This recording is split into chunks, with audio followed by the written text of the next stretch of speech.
Okay, another interesting point from Parashat Vayetze, Harav Eliyahu Netaneli Shlita explained that Lavan knew black magic.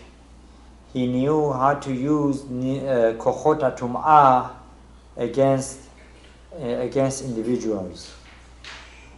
And so, speaking about the kochot tum'ah, it is known that the Sanhedrin also had to know black magic. Why? Because in order to identify those Yehudim who practice black magic, right, and this way, right, that they should not be living, right, and the Kishuf should not be used. So in order to identify those who knew Kishuf, the Sanhedrin need to know themselves the Kishuf in order to come and identify those individuals. So, despite the fact that Lavan knew so much Kishuf, wanted to apply all this Kishuf to Yaakov Avinu, but nothing worked against Yaakov Avinu. And the reason behind that was because if a person is with Torah and Mitzvot, no impure power can harm a person. There are certain Kishuf that a person could use to harm a person to live less, or to make a person to become ill.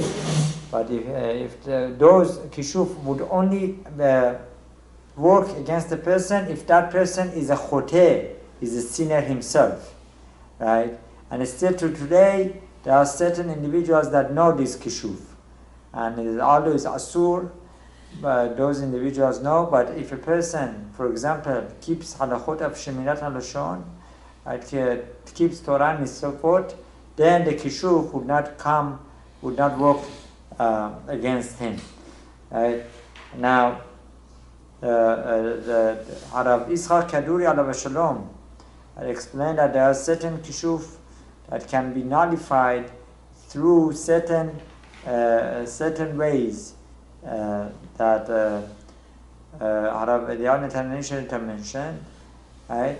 Still to today, the best way of preventing Kishuf against an individual is not to go to these people who they say that we can read your palm, or that we can read your forehead, or future tellers. It's also to go to these individuals. By going to them, a person puts himself in danger, and those individuals are very, very tameh. They are very impure because they deal with impure powers.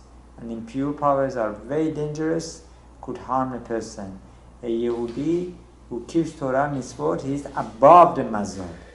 By keeping Torah Mitzvot, he becomes above the Mazal, so there is no Mazal coming to him. He can change his mahut, he can change his fortune for better.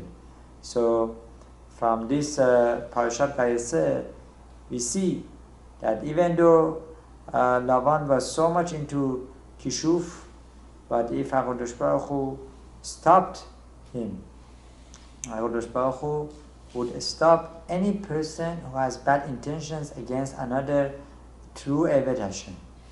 We see so much Kishuf he was involved with that his own daughter Rachel Imenu took away Terafim, and that idol that he had. So what was Terafim?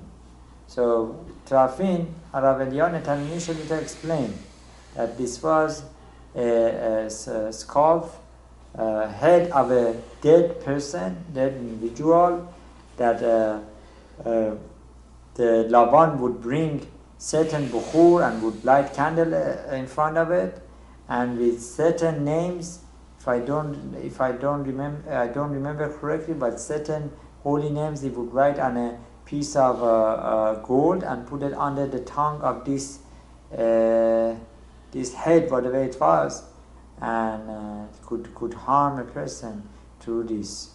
So much so that this terafin was so dangerous, especially towards the whoever was Bechor.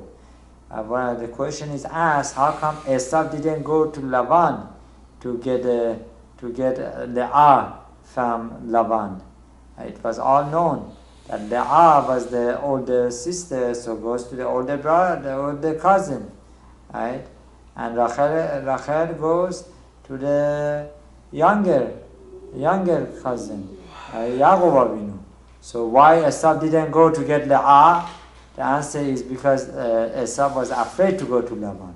Lavan had this Teraphim, and this Teraphim would kill the individual who was a Bechor, and Esav was technically a Bechor, and also Esav was the Ben Bechor.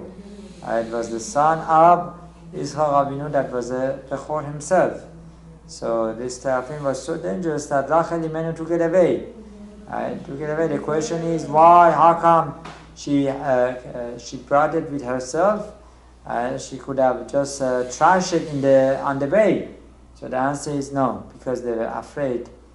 She was afraid if she would trash it on the way, then she was afraid if she would trash the Teraphim on the way, Lavan would find it.